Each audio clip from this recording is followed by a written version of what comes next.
Bagaimana Bang Hensa? Merefleksikan dengan 4-0 atau gimana? Silakan Bang Hensa. Bismillahirrahmanirrahim. Assalamualaikum warahmatullahi wabarakatuh. Gimana suara saya setelah dihilangkan T-nya oke ya? Itu guru ngaji saya tuh. Dia bilang gini, Hen, kamu itu dipanggil hensat, dipanggil pakai bang jadi bangsat. Coba itu T-nya dihilangin, itu pasti lebih bagus. Nah nanti teman-teman dicek arti nama Hensa, nggak pakai T. Canggih juga itu guru ngaji saya tuh. Jadi waktu saya baca, oh bener juga nih, ya. Jangan saya kasih tahu lah, biar googling aja arti nama Hensa.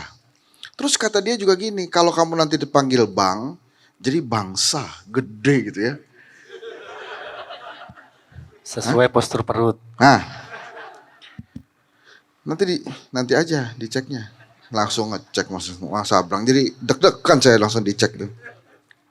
Jadi itulah nanti ya.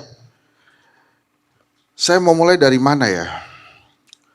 Gini, beberapa minggu yang lalu, hitungan bulan mungkin ya, ada penerima Nobel Ekonomi Dunia. 3 orang yang menerima, namanya Acemoglu orang Turki, satu lagi Robinson, satu lagi siapa Johnson apa nggak salah ya. Nah, dia bilang begini, kondisi negara saat ini itu sangat tergantung pada saat negara itu dijajah dan dijajah oleh siapa. Itu dia bilang gitu tuh. Kondisi ekonomi negara-negara di dunia saat ini sangat dipengaruhi oleh kondisi pada saat dia dijajah dan negara apa yang menjajah. Jadi dibagi 2. Yang pertama adalah golongan negara yang ekonominya inklusif. Jadi ini negara-negara yang saat ini si penjajahnya waktu itu diem di situ, bikin sistem pemerintahan di negara itu, bikin sistem ekonomi di daerah itu, sehingga daerah atau negara yang dijajah itu punya sistem mirip dengan negara yang menjajah. Misalnya Inggris dengan Singapura gitu ya, Inggris dengan Amerika Serikat atau Amerika Serikat dengan Filipina, kayak gitu-gitulah. Nah yang kusutnya, ini jenis yang kedua, negara ekstraktif. Jadi negara-negara yang termasuk golongan ekstraktif ini adalah negara-negara yang penjajahnya ngambilin hasil bumi dibawa ke negaranya. Sehingga negara-negara yang ekstraktif itu mengikuti cara kolonial zaman dulu. Hanya ada kelompok kecil masyarakat yang menguasai ekonomi. Semuanya dikuasai oleh dia itu. Kan saya waktu baca itu jadi akhirnya astagfirullahaladzim, ini kelihatannya gue tahu nih negaranya mana. Dan gak lama kemudian ada orang nyimpen duit 1 triliun di rumahnya. Aparat 1 triliun bos di rumahnya. Rasanya kayak apa tuh? Furoda setiap tahun kali saya tuh. Ya. Tapi bisa jadi dia ngeri-ngeri juga loh. Kalau dia pakai nih duit, gak 1 triliun lagi. Jadi dia deg-degan. Mau beli mie ayam, salah. Ntar kalau saya ambil gak 1 triliun lagi. Iya gak bulat lagi. Tapi lo kebayang gak sih? Kalau diumumin 1 triliun, jangan-jangan bukan 1 triliun tuh. Kan diumumin doang ya. Kita juga gak ikut ngitung kan. Pokoknya kita tahu, oh banyak banget ya. Nah, kenapa saya awali dengan tadi teori dari si peraih Nobel Ekonomi. Gandhi itu yang bikin, almarhum. Dia bilang gini ke saya. Ada nih, ada Gus Hadi, ada Mas Tri juga. Ada Ustadz Fahmi juga kalau gak salah. Coba kalau di Kenduri Cinta kasih teori di awal. Supaya teman-teman kita kalau pulang bawa teori. Jadi jangan ngelawak mulu. Saya kan kaget ya dibilang Gandhi ngelawak. Jadi selama ini gue ngomong tuh disangkanya ngelawak. Ya Allah. Jadi maksudnya Bang Gandhi itu ada teorinya yang dikasih. Gitu. Nah, itulah kenapa akhirnya setiap kali Kenduri Cinta sekarang saya harus memulainya dengan beberapa teori.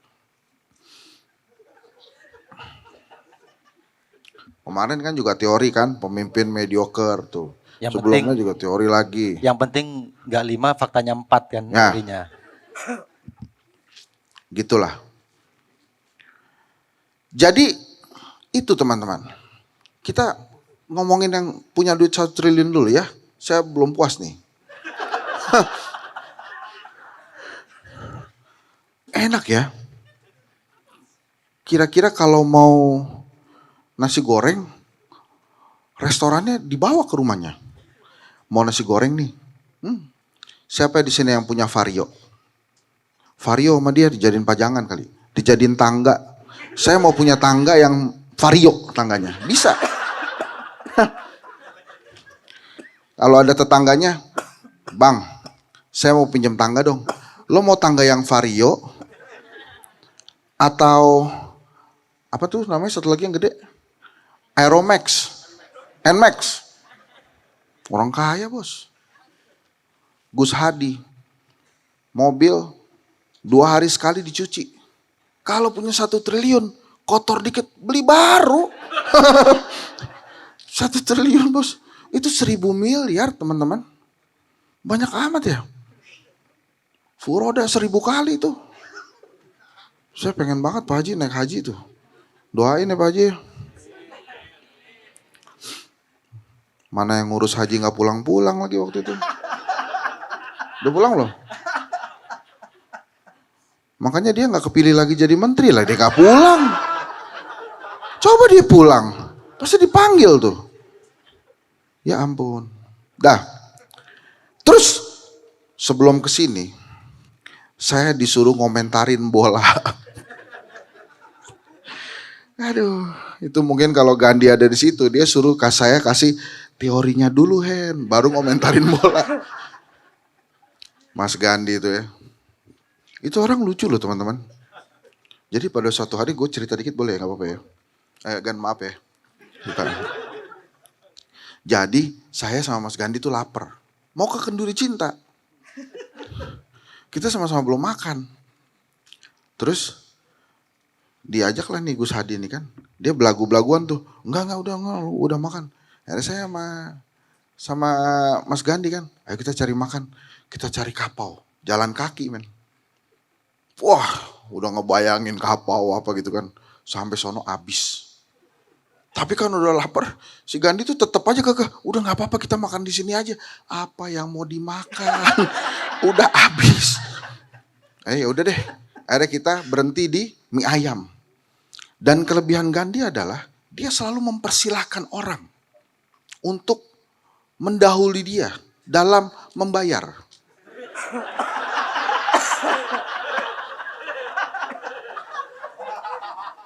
Udahin gak usah, dia duduk aja.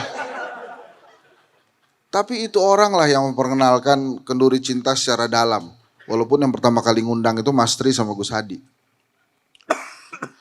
Aduh, udah kita tadi bola tuh ya.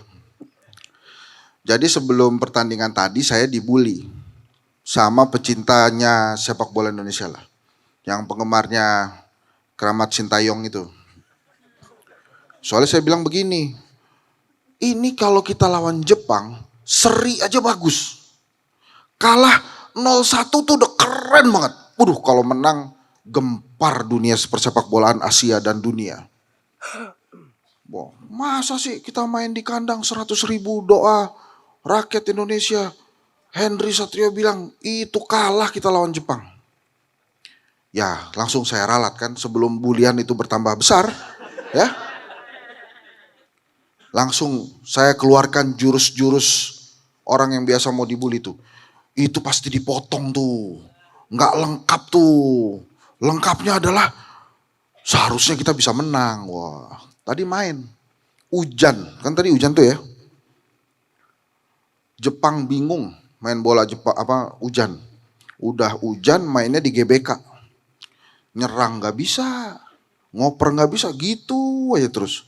Kita hampir aja ngebobolin gawang Jepang 4 kali. Yang terakhir tuh Pratama Arhan. Kalau enggak tuh kita bisa 4 gol. Tapi ya udahlah, udah lewat.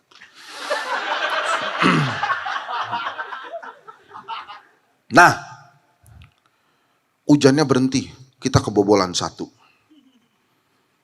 Mulai kan nih, ini gara-gara Henry Satrio nih ngomong kita kalah 1-0. Alhamdulillah kita kebobolan 2. Bukan salah gue. Gue udah pakai 1. Udah 2. Tambah 3. Ya udahlah. Babak kedua kita mengharapkan kita bisa comeback. Ya, Jepangnya comeback. Ngegolin lagi. 4-0. Kalah kita. Ya udahlah. Tapi dasar orang Indonesia ya, untung kita kalah 4-0. Cina kalah 7-0 lawan Jepang. Ya tapi kan kita kalah, bos. Akhirnya kita berada di dasar peringkat klasemen lagi. Nah, pertanyaannya kan pada saat Sintayong menurunkan pemain-pemainnya itu, dia melibatkan siapa tuh? Pertimbangan siapa yang dia libatkan? Doa nggak tuh dia sama Tuhan? Ini kira-kira pemain ini benar nggak ya? Gitu. Tapi Pratama Arhan tadi begitu masuk ditepokin sama penonton Indonesia. Setiap kali bola out, orang-orang teriaknya Arhan, Arhan. Jadi tuh orang sebenarnya main bola apa mau ngelempar bola? Dia masuk kotak penalti, men. Tinggal 1 lawan 1 lawan penjaga gawang. Nendangnya pelan. Ya udahlah. Jadi tadi itu ya, 4-0 kita kalah. Nah, terkait dengan topik hari ini.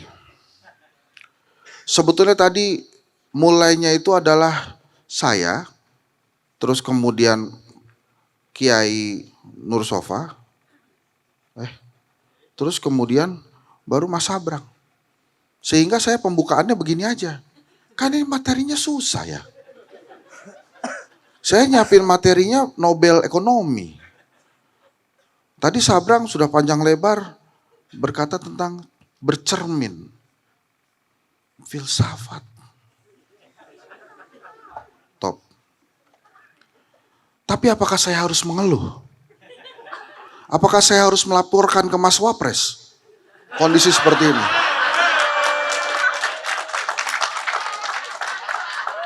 Hah? Keren ya? Bridgingnya oke banget ya. Dia terima komplain 51 hari. Jam 2 tutup. Kalah makan duri cinta. Aduh. Tapi namanya usaha ya. Dia itu lebih kinclong. Lincah.